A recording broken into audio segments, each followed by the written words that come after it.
Well, good evening and welcome, everyone. I'm Ray Watts, president of UAB, and it's a pleasure to join you all to celebrate this milestone occasion for our College of Arts and Sciences, for UAB, for Birmingham, and the opening of the UAB Institute for Human Rights.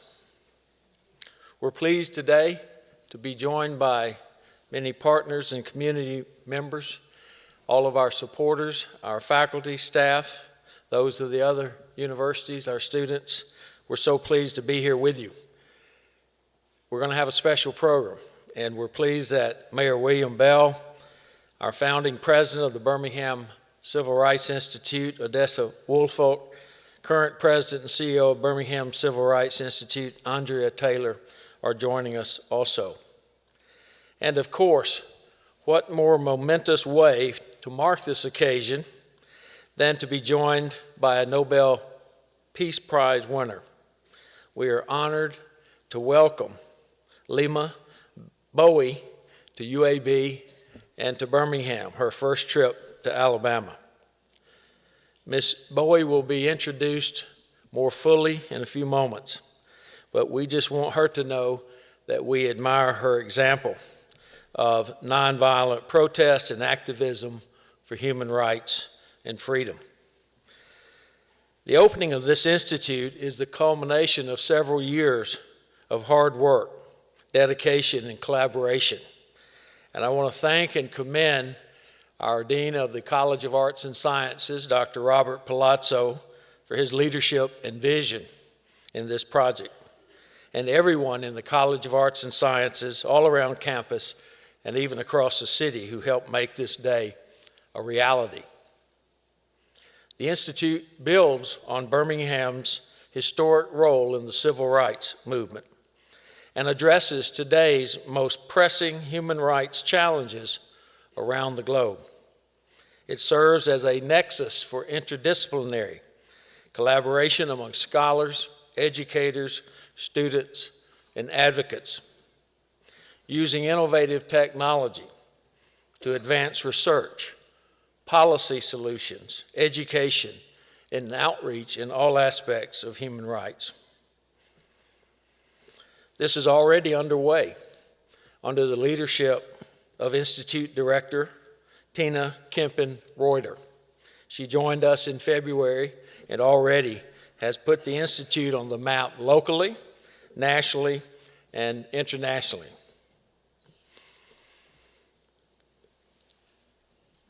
Here, we strive to actively and effectively raise awareness, conduct research, and pioneer initiatives that promote human rights, dignity, equality, and freedom around the world. This institute serves as a beacon for those values and is a tremendous source of pride for UAB and for Birmingham. Thank you all for being here. I'll now call on Dean Robert Palazzo.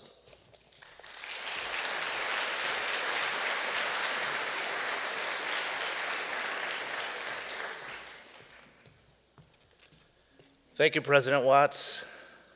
Good evening. And it is my pleasure and my privilege to be here with you tonight to listen to the wisdom of Leymah Gbowee, who has not only changed the world, but demonstrated the power of the individual in a complex political environment for effective and positive change.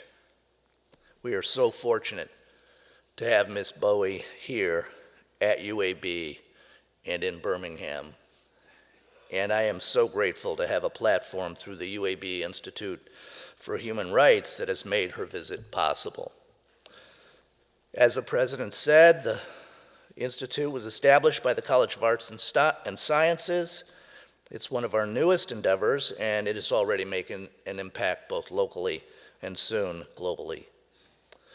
We began our efforts in 2014 when the College of Arts and Sciences set a goal to provide a permanent location where scholars, educators, and community members could come together to collaborate on human rights initiatives. Professors and leaders, chairs, directors from the Department of Anthropology, Government, Justice Sciences, and our African American Studies program worked closely with me to develop the institute that would provide a global perspective while remaining connected with Birmingham's historical significance in the struggle for civil rights and elevating our experiences to share with current and international collaborative initiatives. Supported by the Provost and supported by President Watts, our proposal was approved by the Board of Trustees, and Dr. Kempen-Reuter joined us as the founding director this past February. In just 7 months, Dr. Kempen-Reuter has established the Institute as a key partner with campus, community, and international groups and organizations. She has met with many people in Birmingham and established relationships with the Birmingham Civil Rights Institute, the Mayor's Office, the Birmingham Holocaust Education Center, the Birmingham Islamic Society, and the Birmingham Jewish Federation, just to name a few.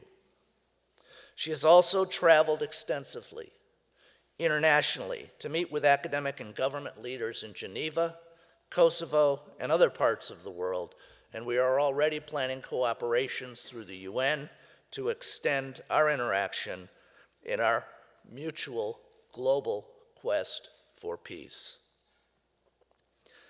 Today, she has brought a most distinguished Nobel laureate to Birmingham for the Institute's kickoff event. I want to thank those of you who have worked with us, have played a part in building this institute, and I invite you all to remain engaged as our work continues in the future. Without further ado, it's my pleasure to introduce Dr. Tina Kempen-Reuter.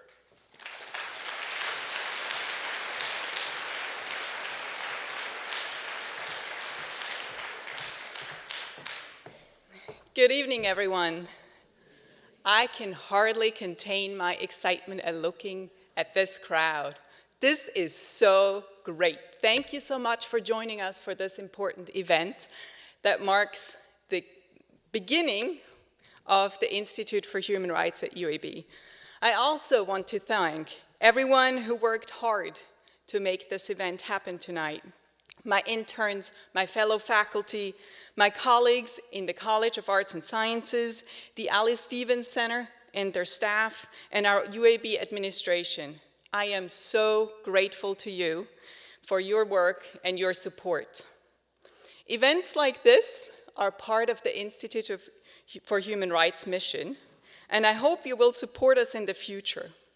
We want to bring new opportunities to our students and to our community to engage with topics related to social justice and related to human rights.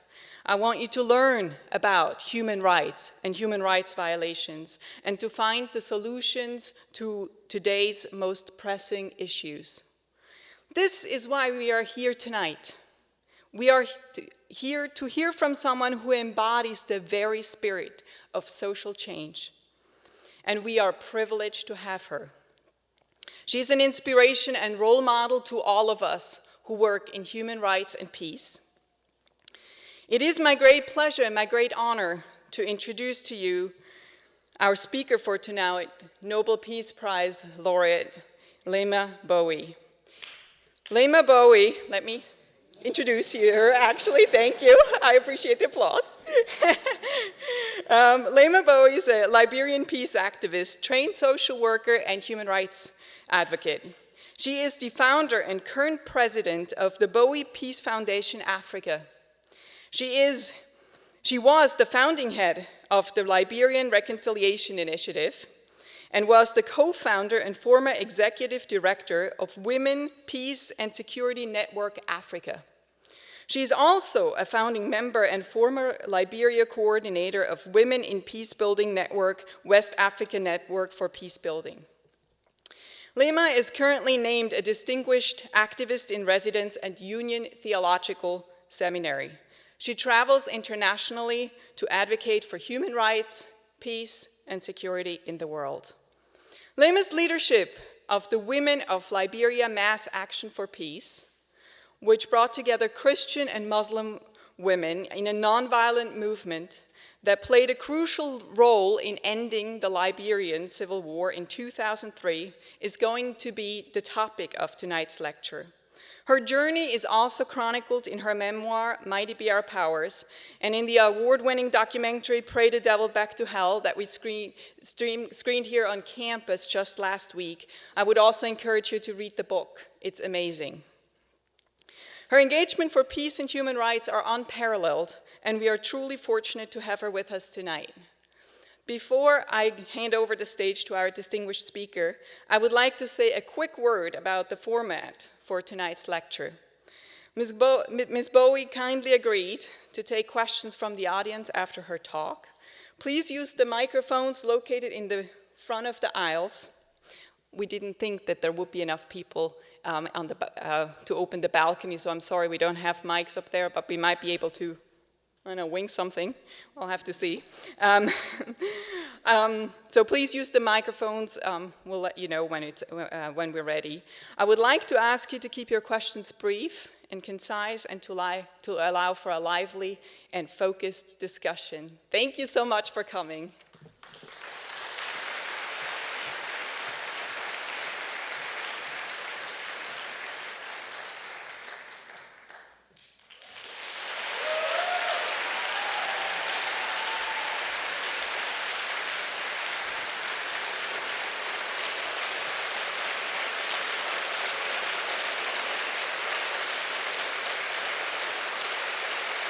Thank you. Thank you so much. I was standing out there, and all of a sudden I felt my leg like it would give way in the heels that I was trying to impress you all with. So I told myself, take it out, go barefooted, and don't disgrace yourself.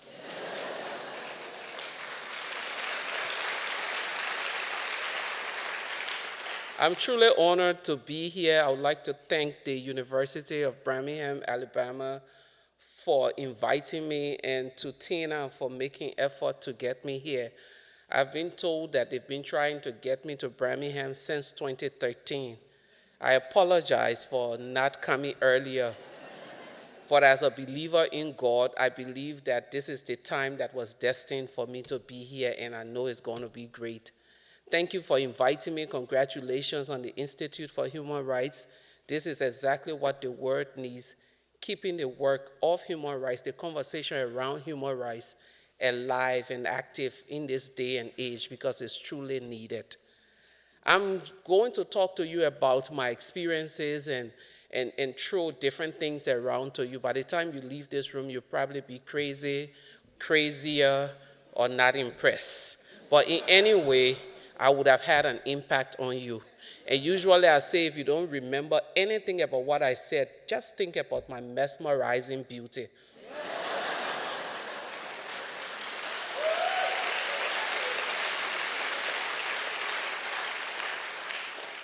So in 1999, I went up to Bon County. This is central Liberia, where I'm from. I'm Pele by tribe.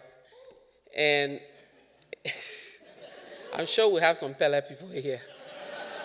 My mother usually thinks they don't have Pele people to the places I travel. So we're having a training, and this was a training around nonviolence, and they've brought a group of activists together to talk about nonviolence as a means of solving problems.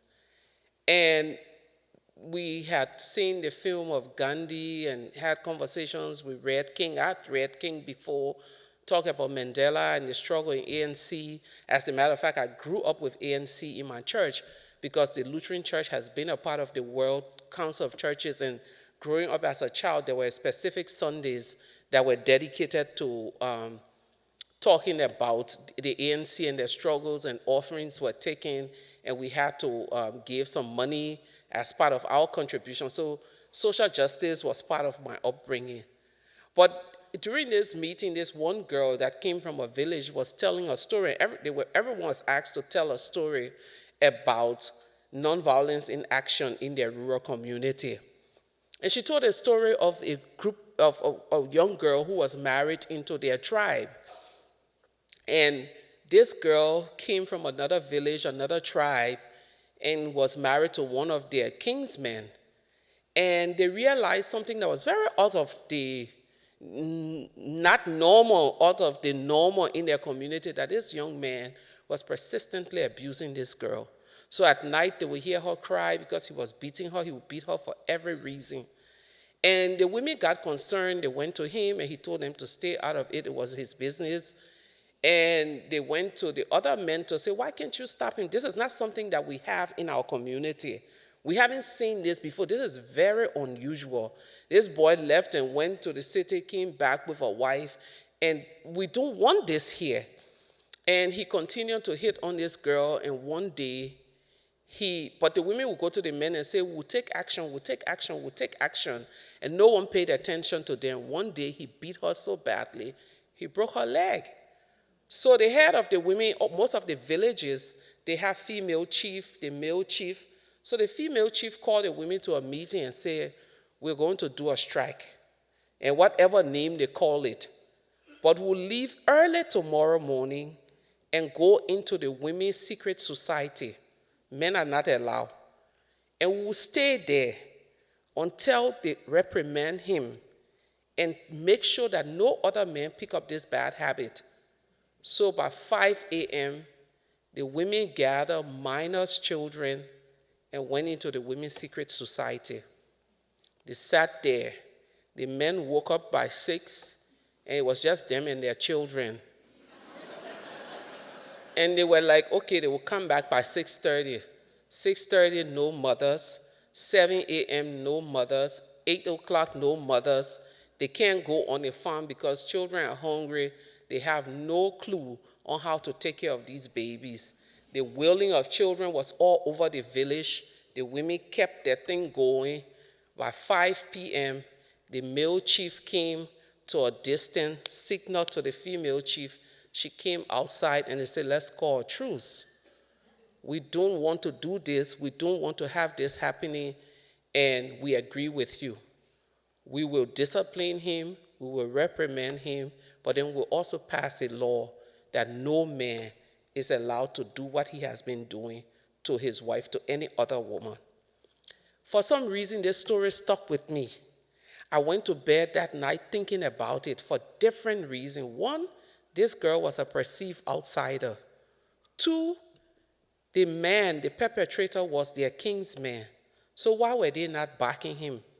Three, these women had no political power. Four, they had no money, no wealth, nothing. And the fifth thing that really dawned on me, this is a village, and the narrative of women is that they are subservient to men. They have no voice. They have nothing to offer to the community. So why did they do this? But this particular story remained with me for a long time. A few years later, maybe a year and a half later, I go to northern Liberia to do some work, and I'm the head of the team. For the first time, my bosses gave me the charge to go, and I was supposed to work with some refugee women. So we get into this village, and there were so many young girls and teenagers, pregnant. I'm observing as we're driving through, I'm observing people everywhere. And I'm just asking the driver, because I'm the only woman on the team, I'm the team leader, the other male trainers are on the team. So they dropped me to the guest house that I was staying at, and the woman who was cleaning the guest house said to me, ma'am, are you the only woman sleeping in this guest house? Where are your colleagues? I said, well, they are sleeping in different places because they've been here before, they have friends. She said, please double bolt your door tonight. And I said, what do you mean? Don't they have security? She said, no, your threat is not from outside. The guy who is the head of an NGO who runs this place is a known rapist. So, of course, I did not sleep that night. I was imagining what I would find as weapon if anyone came. I was looking for anything that I could. I slept and woke up. I woke up in the morning, got in the car with my driver. We're still going around to handle logistics before meeting the women. And we saw this little girl, and my driver was probably about 50-something at the time. And this little girl was no less than 15, 16. She's standing in the market buying stuff. And she waved to my driver, and she was asking, how much is this? Because he stopped to greet her. And then she asked the person, do you have change? I have US dollars. And then he hissed and started laughing. So I said, why are you laughing? He said, well, she's standing there saying she has US dollars to change as if it's some big money. I said, even if it's small, at least she has something. Maybe she worked for it. He said, of course she worked for it, because I slept with her last night and I paid her $5. And then it was one thing after the other. In conversation with the refugee women, how men were abusing them and sleeping with them, having orgies with them for half a sack of rice, doing all kinds of things. By the time I came back, I was angry as hell. I could not stand to even talk to my colleagues. This was like 2 days' drive, and I just told them, no one say a word to me.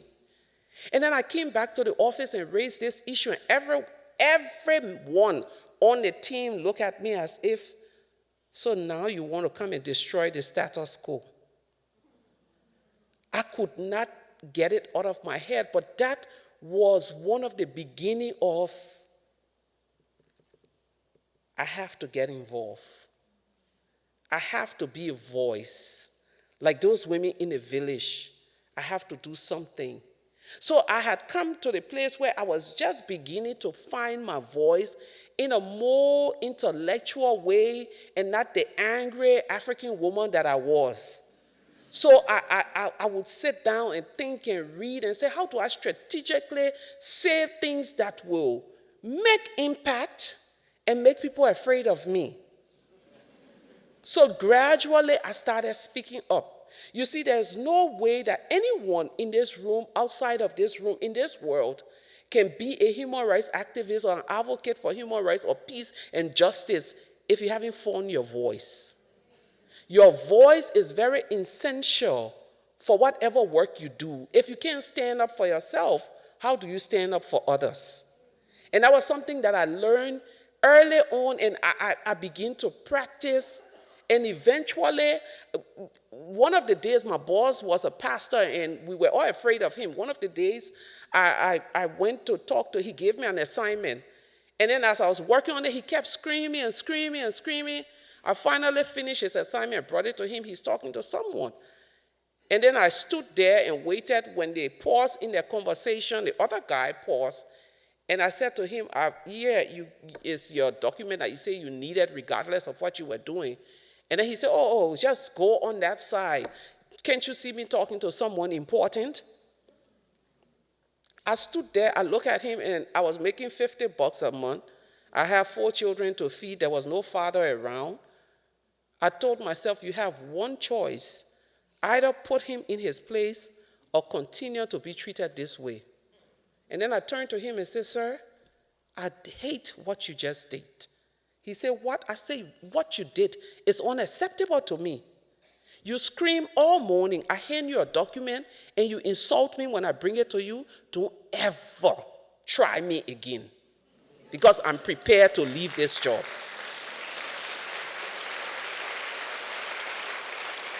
And then I stand there waiting for him to lash out, because I've also failed my arsenal to launch him also. And then he looked at me, smiled, and turned to his friend and said, you see why I like this girl? She's a militant. But that was a lesson that I learned. Few years later, I decided to leave this job and go and begin to work with the women in the movement. We were 7 who started an action to bring peace to our country. 7 women who had found their voice, who knew violence was something that we did not want to live around, and that we're going out there to do things, to speak things, and to make a change. Like the women in that village, we were convicted. We didn't have money. We had no political power. People thought we were toothless bulldogs, but we had the conviction that together we could make it work. We stepped out as 7 women with $10. What made our work effective? Why were we outdoored or introduced to the Liberian society? It was during the Taylor era, 2003. No one dare criticize that government. Everyone who put up a statement condemning the war had to write, signed by, they would do a group. When we wrote our statement calling for the end of the war, the 7 of us, we sat in the room, and my friend Janet, who was the only journalist, said, so do we want to write the women of Liberia? And then we argued that it is going to be very deceptive for 7 people to call themselves the women of Liberia. If we wanted to be effective, let's name ourselves even if we go to prison. The 7 of us named ourselves, signed, and put out this statement. Today, in our world, many people who want to work for justice and activists always, and thanks to social media, they will hide behind pseudo-names. You're not doing the world any good.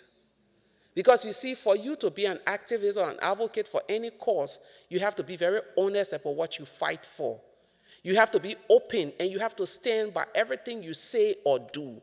You can't go and call yourself Catman and write all kinds of trash on the internet and say, we are the advocates who are speaking out.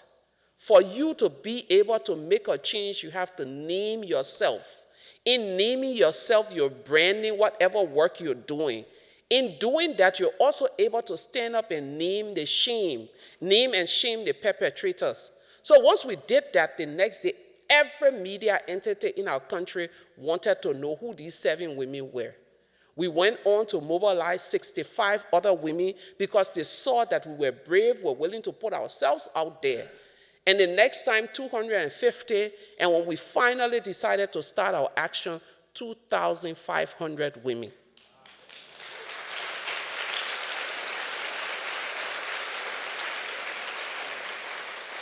The day we stepped out with a clear message. A clear message. First thing first, we had a lot of fight about this movement.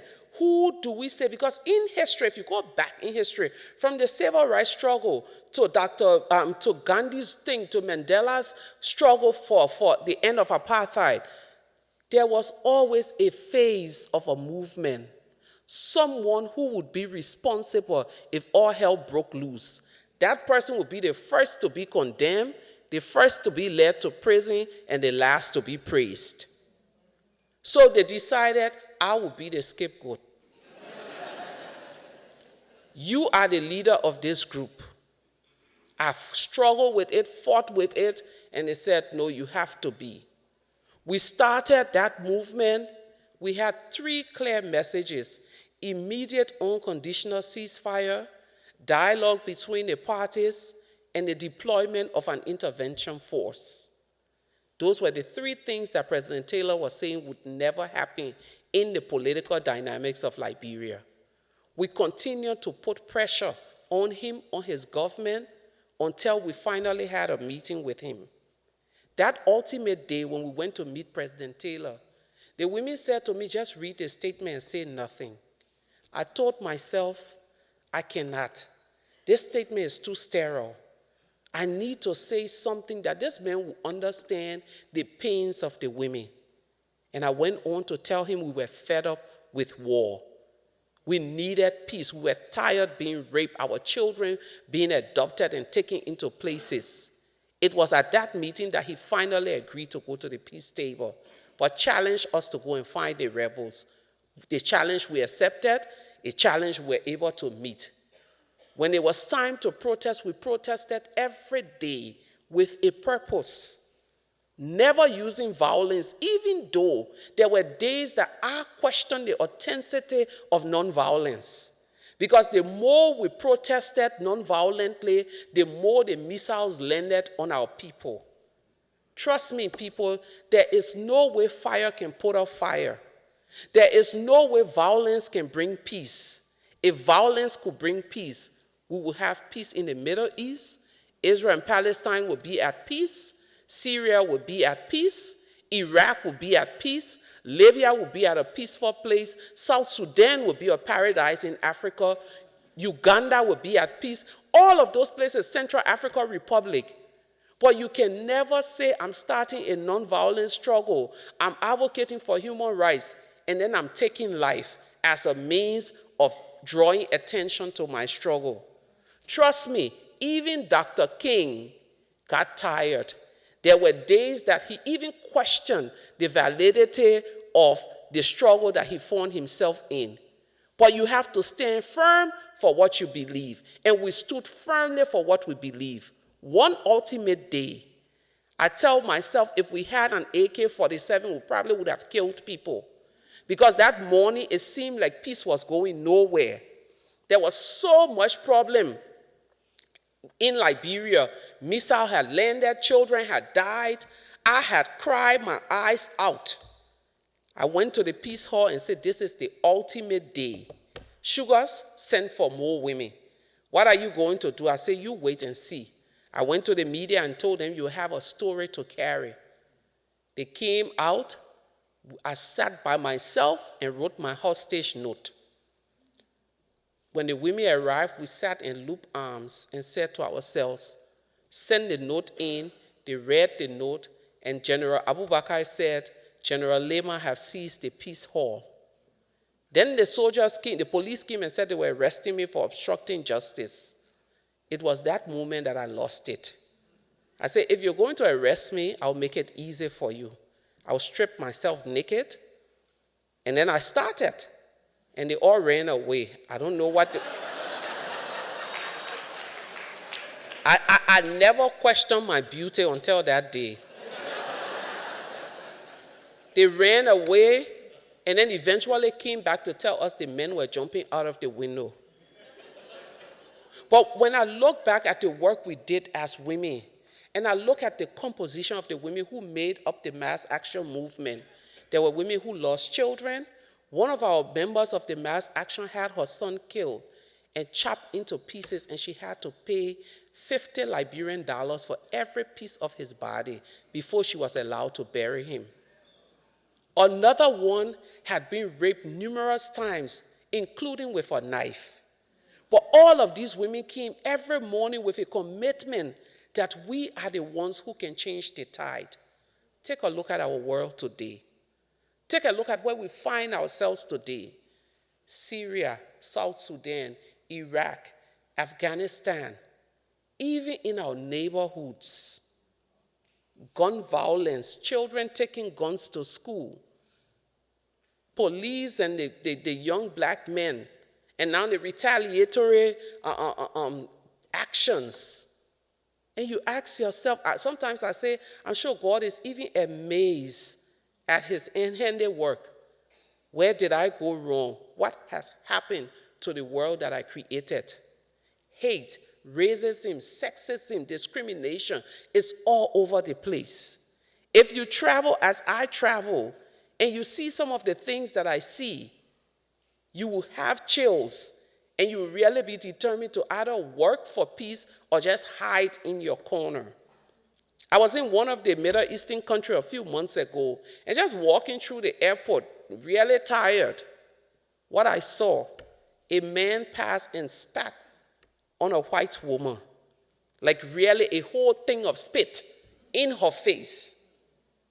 I said, Jesus, I had never thought in my life I would see this. But then again, you watch the news and see some of the things. People's life has no value anymore. And then you ask yourself, where are we going? How can we change this? What can we do? And those questions we will continue to ask until you and I begin to start to first speak for ourselves. But before you can speak for yourself, you need to get real mad. Mad about what you are passionate about.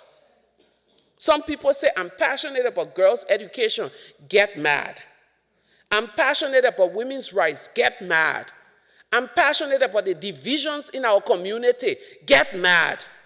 But by getting mad is not good enough, because most people are mad in front of their television set. It's not going to take you anywhere. You have to take one more step and step outside.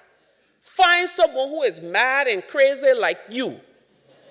And then start to plan your actions. How can we change this? Because until we begin to challenge the way our world looks today, is that darkness has taken over. But trust me, there are more lights in the world than darkness. And we need to project all of the lights that we have in us. Use your voice not just for yourself, but in the interest of others. Do not be worried about, am I going to be invited again? Because trust me, sometimes when you misbehave, they like it and they will call you back. A few years ago, right after the Libyan crisis, a year after the Libyan crisis, I was invited to go to Libya. The Italian government had been working with them. I'm on a board of an entity in Italy. And so once I went to the Italian parliament and made a plea for them to give money for reconciliation, they gave the money with a clause that I follow this group and work with them, which was a giving. I got to Tripoli and spent days meeting with a cross-section of people. And in my invite, I was going to speak to over 100 women on the role of women in the rehabilitation and reconstruction of Libya. So the first group I meet with, second group I meet with, third group I meet with. And then I meet with government officials, and everyone is talking about a terrible thing happened here. That terrible thing was rape, but no one wanted to voice rape. So something terrible happened here, something terrible. And every time I heard something terrible happen, I would get so angry. But in my private meeting with women and young men, they were talking about some of the most brutal forms of rape that they had to endure. But no one would speak it, and in order to recognize it, you have to speak it. But no one was prepared to do that. So we go to this meeting where I'm supposed to speak to 100 women. I get in the room and there are probably maybe 10 women, and they're all female ambassadors from different countries. But every high-profile members of the Libyan government was seated there. And every high-profile members of the religious council was seated there.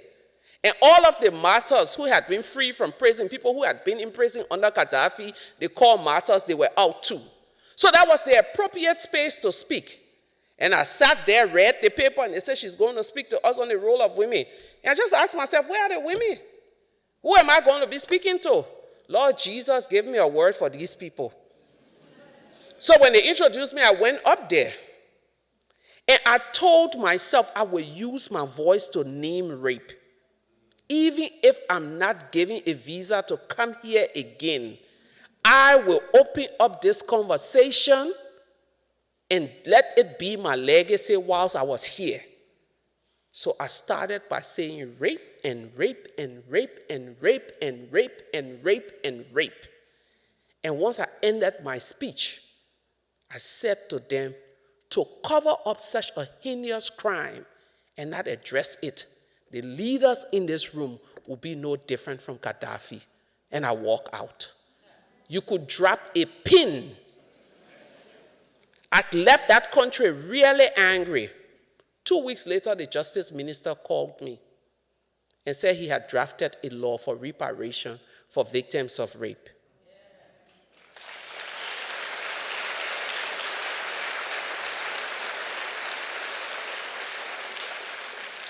I went to Sri Lanka immediately after the war with the Tamil Tigers.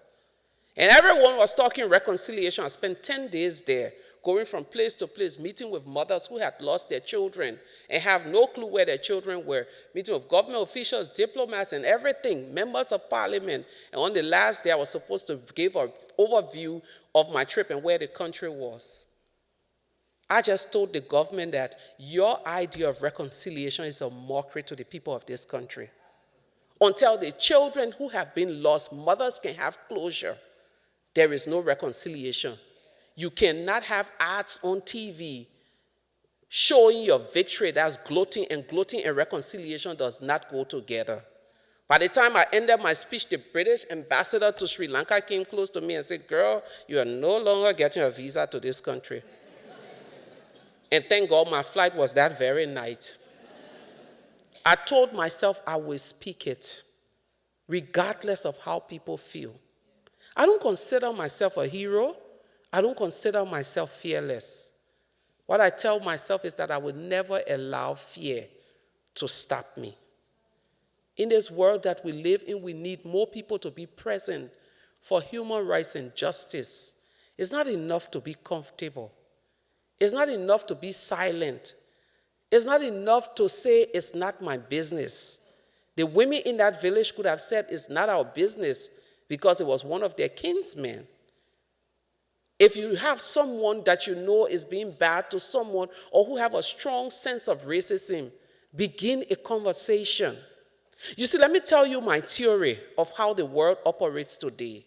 You see me dressed like this, the first thing that comes into your mind is that I'm a possible migrant. So you treat me on the basis of your stereotype. The next time you see me, you treat me in the same way. So what is happening is that a thin wall is being built between you and I. Eventually, after 5, 6 interaction, you don't see a human anymore. You see the object of your stereotype, and you're prepared to treat me that way. In order for us to be able to do the things that we want to do and bring our world back to the place of peace and be called people of justice, we need to begin to tear down those walls. In tearing down those walls, we have to tell ourselves, I will have an open mind when I'm engaging. I will listen more and speak less. I will embrace difference. I will do this because let me tell you something, people. Until you've been on the other side of injustice, until you've been on the other side of racism, until you've been on the other side of sexism, you will never know how it feels. The sadness for me is that I cannot carry the Nobel medal as my thing. So I go to places and sometimes I get some of the worst forms of insults. And I tell myself, what the hell is going on? I remember one time coming into this country and the Homeland Security person that I met, I was with my daughter, who by accident was born here because I came pregnant, got sick, and couldn't go back even though I had work to do. And once she was born, I said, I'm leaving. They say, you can't go till she's 6 months. So by the time I came, he saw American passport, saw Liberian passport. So how did you, it was a woman, how did you get this passport? And I explained to her, and you will not believe this child is 7 years old, she was 5 years old, and I still have to travel with my receipt from the hospital that I paid my bills till today. Because someone will ask me, did you pay your bills? And even when I show the bill, they'll ask me, how did you get such money? So after we talked about it, and then she just looked at me and said, oh, well, by that time she hadn't looked in my passport, she hadn't done anything with the machine. I hope you didn't come here to pop up some more babies. And then she slid my passport and looked on her screen. Oh my God, I am so sorry, ma'am. I looked at her and smiled because that's all I could do. And told myself I wasn't going to say a word, but at least silently, God had done that work for me. Next time I come back here with my children, a few months ago, taking them back to school, and the guy was so rude. Eventually, someone came because we're in a small room and said, Miss Bowie, how are you? And then he said, oh, I knew I recognized your face. Welcome to America. Thank you, ma'am. But when you go through these things, and when you've been to places of conflict and pain, you have no choice but wanting to step in. Because maybe you may not have experienced it, but at the rate our world is going, maybe someone that you love may be the object and subject of discrimination, racism, and sexism. And this time it has nothing to do with whether you're black, blue, or orange, or white. It has to do with the madness we find ourselves in. And people, it's time for each and every one of us to stand up and do something to change our world around. Find your niche. Find that thing that you're passionate about. Be angry about it, but not angry on your couch. Be angry in your community doing good. Let people see it. I was so happy when they say you're coming to Birmingham. I call this place the capital city of the civil rights struggle. But the question we need to ask ourselves, are you living up to that name? Can we still say this is a place that something great happened between whites and blacks and blue and orange? Can we say today that the conversation is alive and is moving away from civil rights to human rights? Can we say there's a space where people can dialogue effectively and efficiently to pass on something to their children, regardless of what race they come from? Can we say that this place is truly a representative of some of the greatness that America holds? Can we really say that? And if we can say that, I'd applaud you. But if the gains that were made years ago have been reversed, it means this is time for everyone to pull themselves up by their boots, regardless of if you've been affected by anything, and start to work to bring this great city back to its true name. You know, I love the quote that Eleanor Roosevelt said, because it's so very, very true to our world today. She said, do one good thing every day that scares you. When it comes to human rights, it comes to justice, there are so many people who are so afraid to step into those spaces. And I've taken Eleanor Roosevelt quote and I've turned it around. My take on her quote, and I'm sure wherever she is, I have her permission. Do one good thing every day that everyone else is scared to do. Thank you.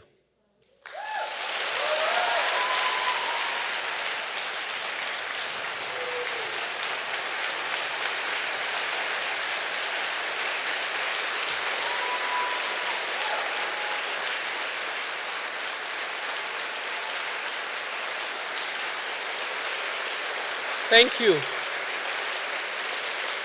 Thank you. Please have your seats, please. Thank you so much. That was very kind of you.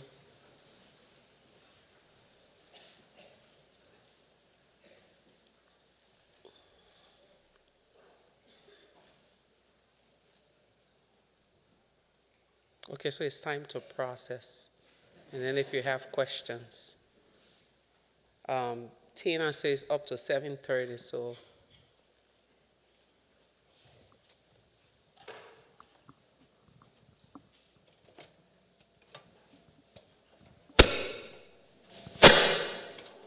Is that me?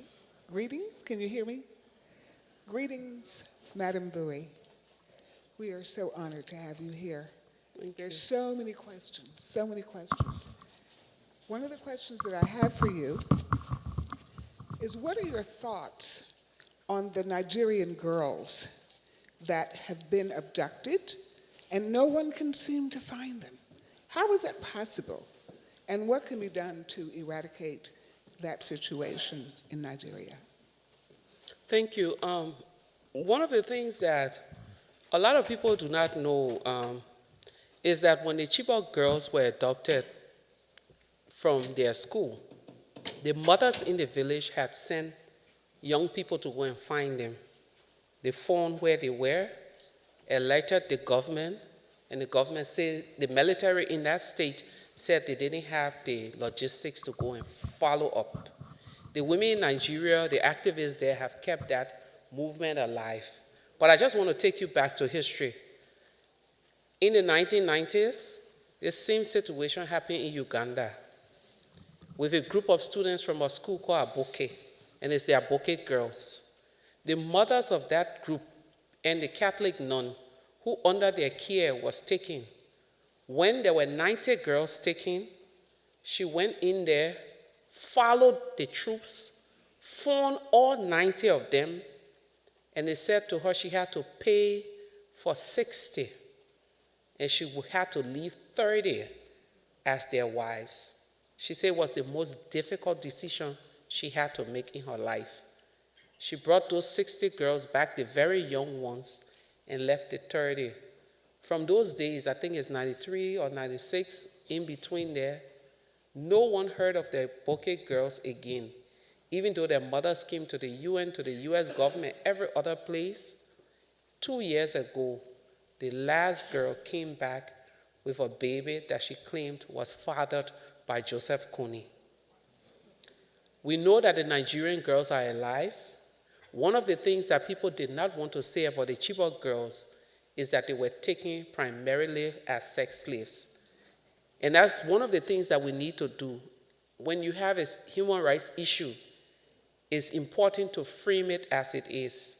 I'm one of those people who were the first activists, not hashtag bring back our girls, but on CNN and other news outlets, calling on the rest of the world to help the Nigerian women bring these girls, advocate for the girls to come back. I also called on the people of Nigeria not to vote for President Jonathan, as he had not done enough to bring the girls back. Once I said that, I could not travel to Nigeria until he was voted out of office. So we try to use our voice. One of the things that I guide against is the celebrity advocacy. I'm not one of those people who want to fly into a space, make a big show of the work that I'm doing, and fly out. Because when you saw all of the hashtag, the question you need to ask yourself, how many of those celebrities are still following up on the Chibok girls issue? It is still the Nigerian women, and it is still the mothers of those girls that continue to do. President Buhari just came to the US and asked the American government, the UN, to help them locate some of the girls. So it's still a nightmare.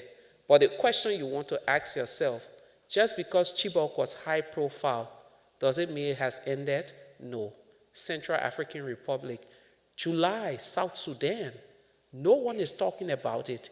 Even 8 workers were raped, some by 15 gunmen, 17 gunmen. If you read the report of what happened in July, we were August and they were still trying to clear the dead bodies out of Juba. But no one is reporting about those things because there are certain conflicts that are elevated and others that are not. I'll speak to that later, but yeah. Thank you. Thank you very much. Good afternoon. Thank you so much for coming. I don't really have a question. I just want you to know that I will remember your stories and, of course, your beauty. I moved to Birmingham in 2001, and I have found it to be very much segregated. We talk about this place as being the hub for civil rights, and we're just not there yet. We have to work towards it. I think that people have to stand up and have to not be afraid to speak out. Thank you so much. Thank you, thank you. Good evening. I wonder if you could expand a little bit about your meeting with Charles Taylor. Okay. Interesting individual, to say the least. Thank you. Well, so when we had sent 7 letters to President Taylor. 7 because we know he will always say if you send one that he didn't get it. So we sent 1 through his wife, 1 through his brother, 1 through his religious advisor, 1 through the Speaker of Parliament, 1 through the Pro Temp of Parliament, and 1 through his office, 1 through someone who said she was a mutual friend.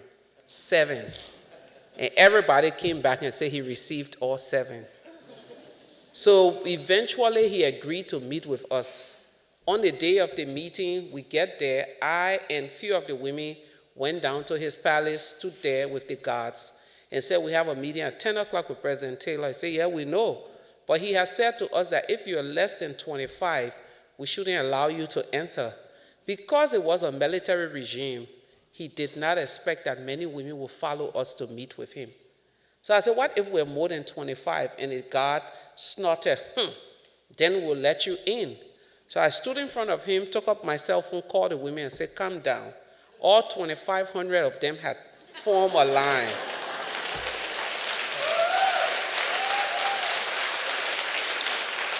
And when he saw us coming down, the women coming down, he said, "Oh my God, you people are really serious." Then we get in and they go to tell him, he said he's feeling sick. He will only see 10 of us. We knew his MO. Send 10 women in that office with him. He would take a whole bunch of cash, and that would be the end of the movement. I said, no, it's either he come down or we leave. The soldiers could not believe that I was saying that. They said, "Why are you trying to go to prison?" I said, "I don't care, but he will come down." He finally decided to come down and said to us, "It is only mothers like yourself that can bring me." He was on the podium, they brought chairs, they offered us chairs. We refused to sit in the chairs, we sat on the floor. And when we went up to speak, I said to him, we refused the chairs because when we're running with our things, as a result of the war, we don't carry chairs to sit on. We sit on the floor, we sleep on the floor, our children eat off the floor. So it was an interesting meeting, but I went in with a lot of positive anger. I don't know if there's anything like positive anger, but I was angry to speak the truth. Yeah.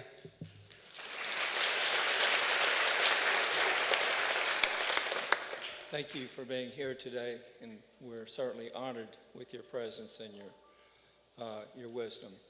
My question is, in this country, when you talked about the kingsman of the village in your first story, it reminded me that law officers, especially the state officers around the country, are considered to be officers of the state.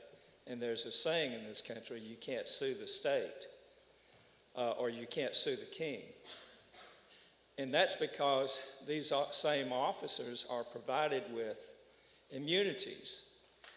And for those of us doing civil rights work, we see that these immunities oftentimes lower the bar of performance for law enforcement officers because they know that they're immune. And I was wondering what your thoughts were on that policy and long-standing doctrine of immunity for law enforcement officers. First thing first, sir, let me just make this statement. And I know it's probably going to anger some people, but I have no other choice but to speak this truth. What is happening in this country between the police and the shootings is not a civil rights issue. It's a human rights violation.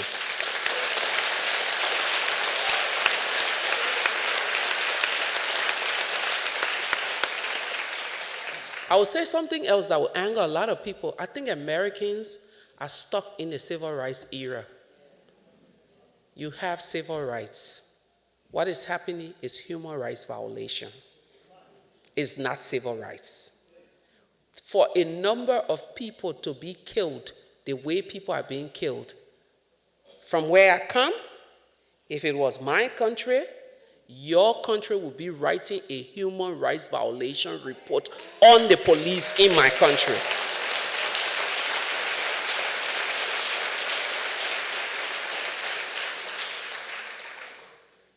Let me say that they would be writing a human rights violation in every part of the world. Every 6 months, your State Department issue human rights report on different countries in the world. And one of the things that is highlighted in those reports is police brutality. So until there is a reframing of this narrative, it will be very difficult for you all to tackle this problem. Has nothing to do with immunity. Police are not bad people. There are some my son has made it his business to keep posting the good relationship on Facebook between police and civilians in this country, which is laudable. But like every regime and every community, there's always good and bad. Until the rest of this country begin to see those officers who shoot randomly as violators of people's rights, you can't solve this problem. It has nothing to do with the immunity. It is the reframing of the narrative, taking it out of the context that is currently in. Civil rights is too neat for the problems that you're having in this country. It is not a civil rights issue. Well, start calling it that. And stop calling it civil rights. Call it human rights violation.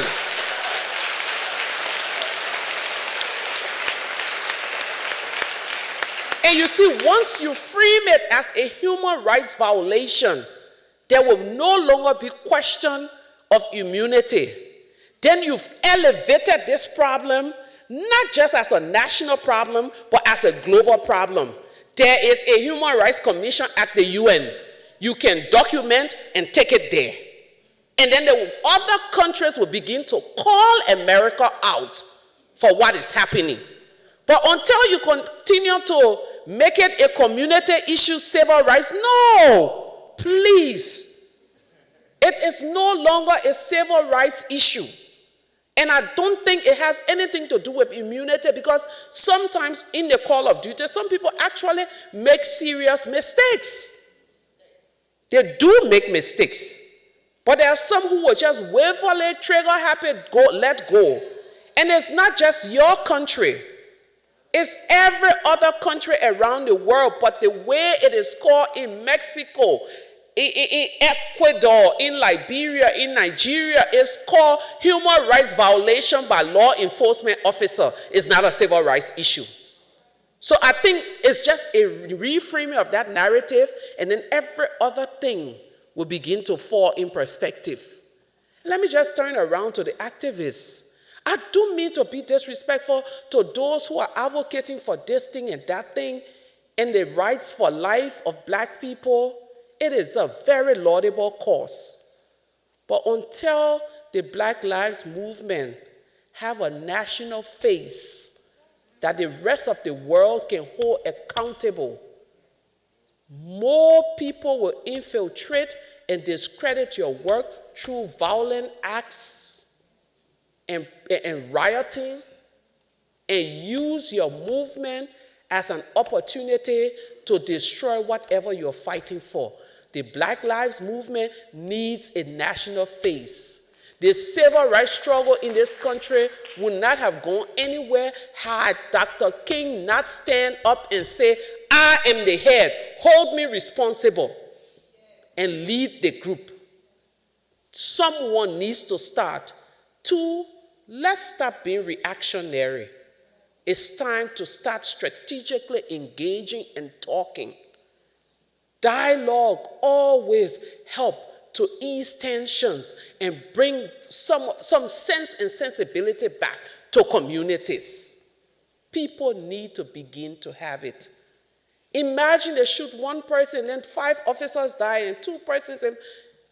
At the end of the day, if I may put this from a feminist perspective, it is the mothers of those boys, the mothers of those officers, the children of those boys, the children of those officers, and you have a community and society that will continue to be divided instead of coming together. Thank you.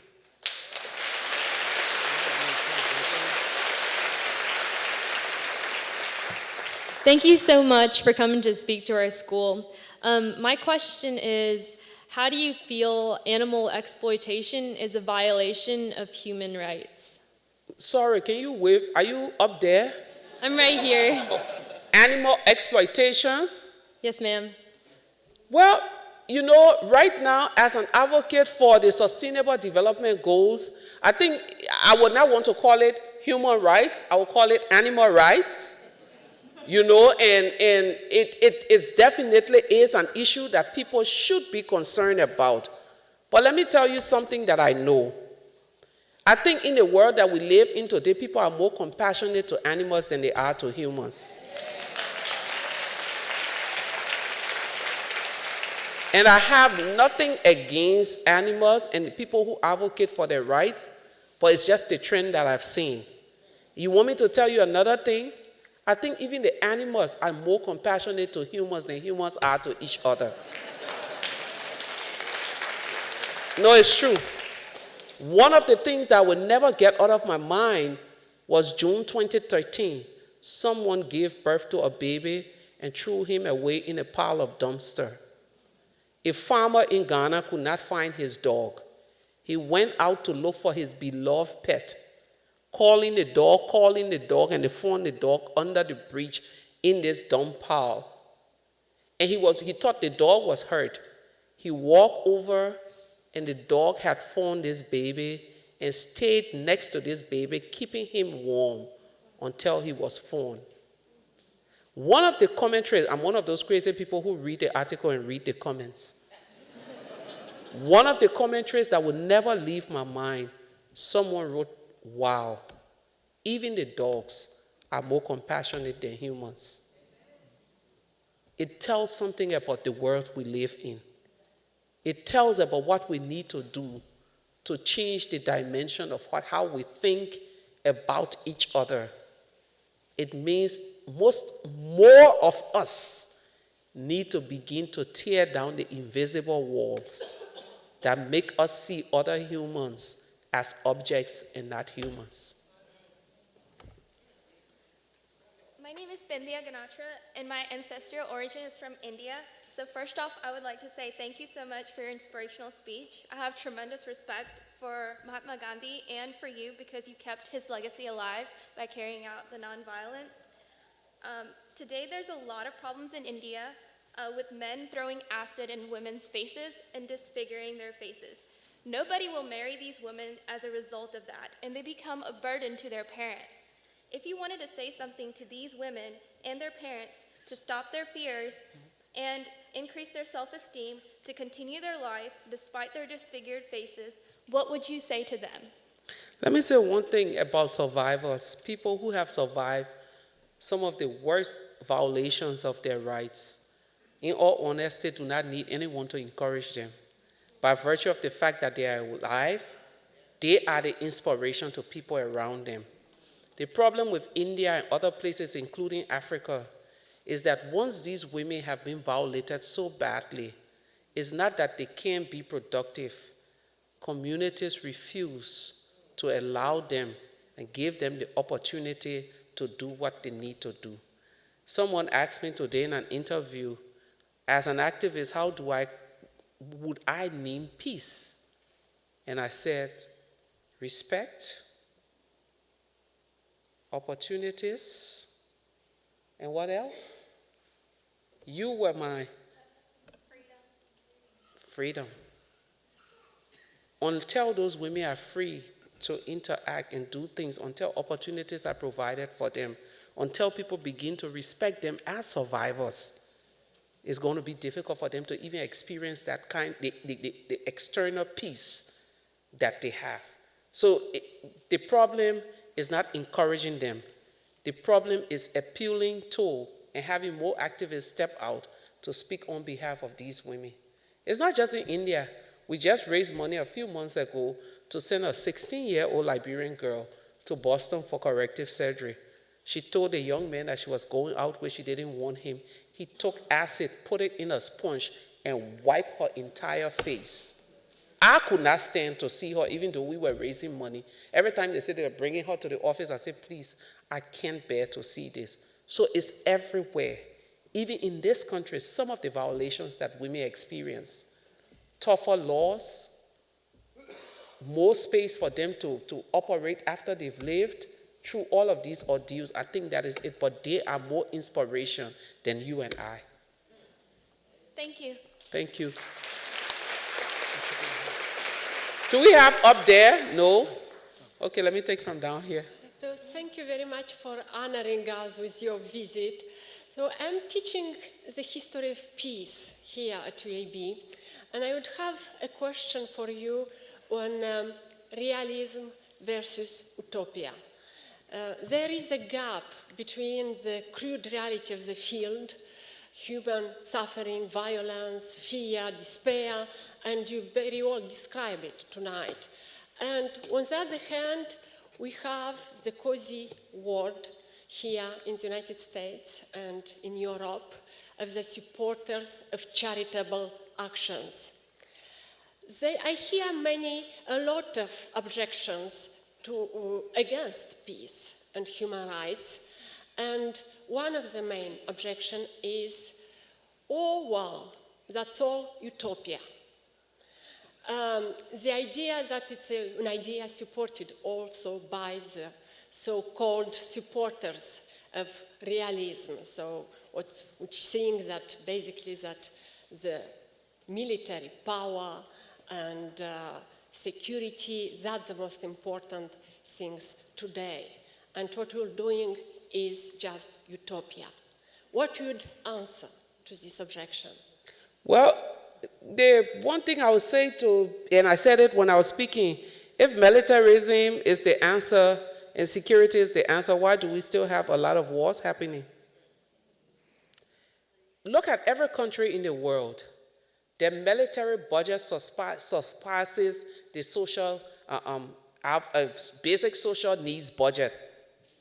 Trillions of dollars. How much have the U.S. spent in Iraq? The question you need to ask yourself, so how did we come to a place of removing Saddam Hussein to creating ISIS? If militarism, if security is the conventional kind, why do we have the problems that we have? I think until the world begins to see human security as a key component of security, trust me, we will continue to see what we see. If I have food, if I have opportunities, if I have freedom, if my rights are respected, if I'm in a place where I'm able to be the best that God created me to be, why do I want to pick up arms and be an insurgent? A vast majority of the young people who fought in Africa and West Africa during the crisis in those countries were the ones who were hopelessly hopeless, were the ones who have been categorized by the World Bank as being unemployable. There is no way that anyone can employ them because they have no skills and they can never get skills.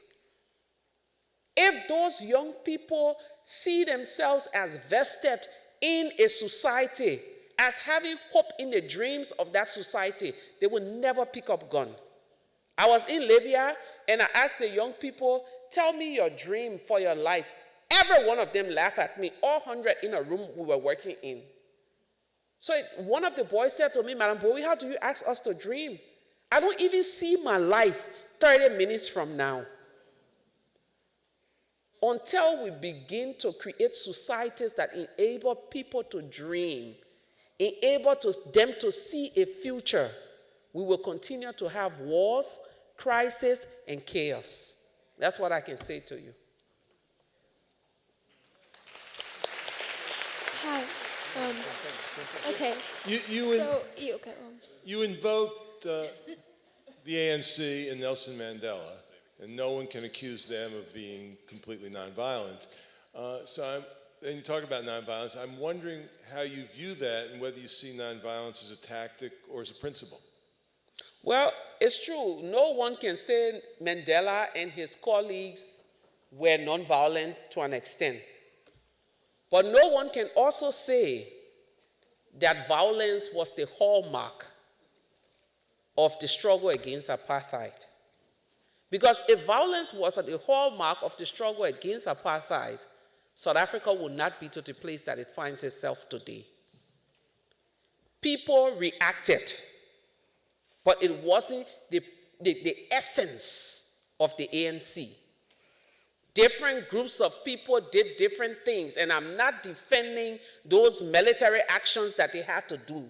It was in a different time, it was in a different space and a place. And I think once they came to that place where they understood that the more we use violence to end what we're suffering, the more violence will come to us. Then you saw that it came down.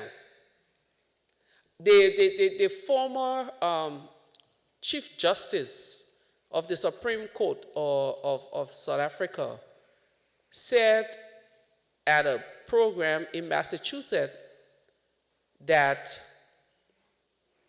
when they were fighting for the constitutional provision after apartheid, He is one person, he's white, who because of his affiliation with ANC was part of a bomb blast.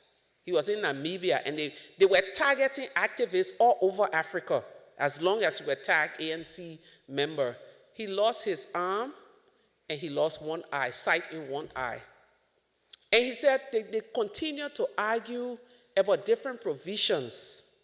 And there were many bitter people in the room. Some who had lost limbs, they were justices on the court. Some who had lost relatives, some who had suffered, including women, violations at the hands of the law enforcers.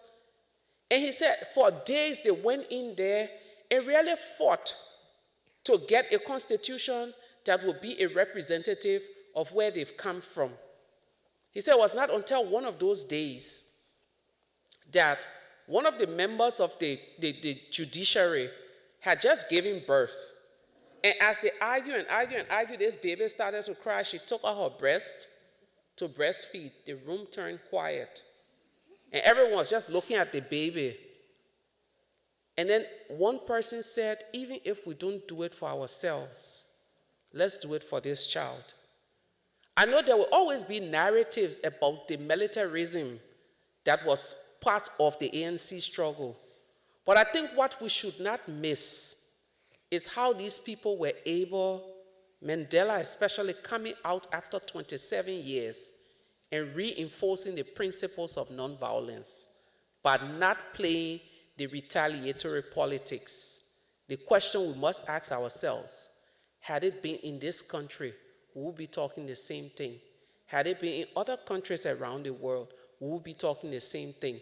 So, yes, at the end of the day, the tactics and the strategies of nonviolence was something that he employed even post-apartheid. And that is what I want you to hold on to, because that's what I've held on to continue to carry the legacy of a nonviolent struggle that could have gone bad because of some incidents of violence within that nation. Thank you. Yes. Although women and girls have gained much more respect in America and other countries than maybe 15 years ago, aspects of rape culture are still strong in middle schools and high schools. Girls as young as 7 are being told that boys will be boys when they hit them in the face, cut their cheek, and that it's because the boys like them. That if a guy throws a rock at you, it's because he has a crush on you. That's what little girls, 7-year-olds, 8-year-old girls are told. It's still strong in the middle schools. It's still strong in the high schools. There was a rapist at Stanford who is now free because he served maybe 3 years. He didn't serve the full sentence. The full sentence, anyways, was shortened. What advice do you have to the young girls of this country? I'm African as it gets, girl. You don't want me to advise the girls of this country. Sweetheart, let me tell you something. It's time for, a few years ago when they were having the reproductive health debate in this country immediately after President Obama was elected, or before the second elections, they will have panels on NBC and all of these TV stations, and it will be all men talking about women's reproductive health. And I would sit with American women, and they would just be so upset that this is happening, renowned women. But I did not see one day any of them take over a TV station, just walk in when airing was happening and say, to hell with this, until you can have your period, we will have this conversation.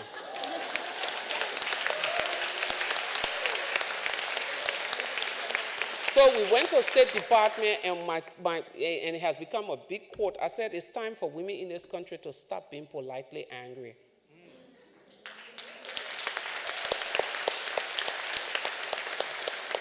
And it's still true today. Until you begin to start that conversation with the girls and begin to take it out into public spaces and begin to really socialize them that it's not okay for you to accept that a boy will hit on you as a means of telling you that he has crush on you, it will continue to happen. Beyond that, there is a need for a new kind of narrative of women within the mainstream media. The objectification of women as sex objects is something that people need to begin to get upset about. What is sexy is beautiful. Anything that is not sexy is not celebrated. So at the end of the day, what we've done is that we're teaching our children that a woman starts from here to here, and it has nothing to do with her brains. At home, women need to do it in churches, in schools, in community meetings. You need to begin to. But it's not just enough to work with the girls. It's also important for the men to step into this conversation and begin to have it with the boys. It's not okay for you to hit on girls.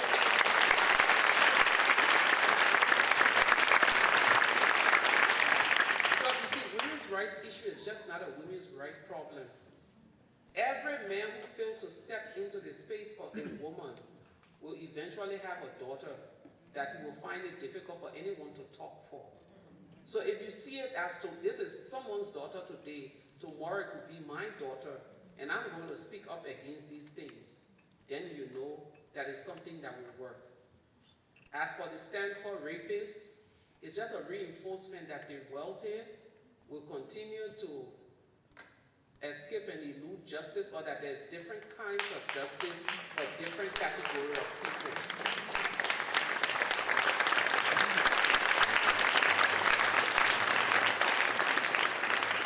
Or you as a young lady have a voice, and don't ever let anyone stop you from speaking up. If any man hand you any nonsense, give it right back to him.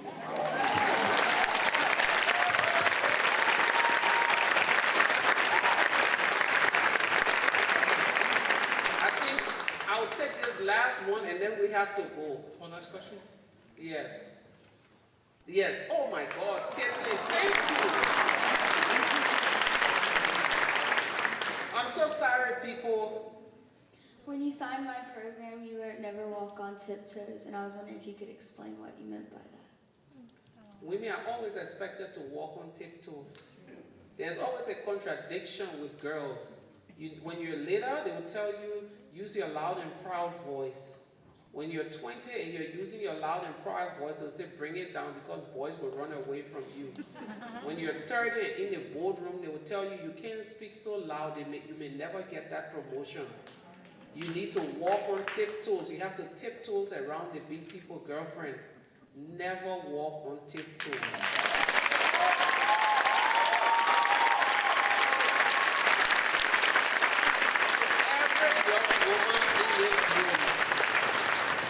Never walk on tiptoes. To every young man in this room, step out there, fulfill your dream. To every adult in this room, don't ever allow the opportunity to work for justice to pass by. Like my fellow Nobel Laureate Sheree Ibadi says, always have time for justice. Thank you.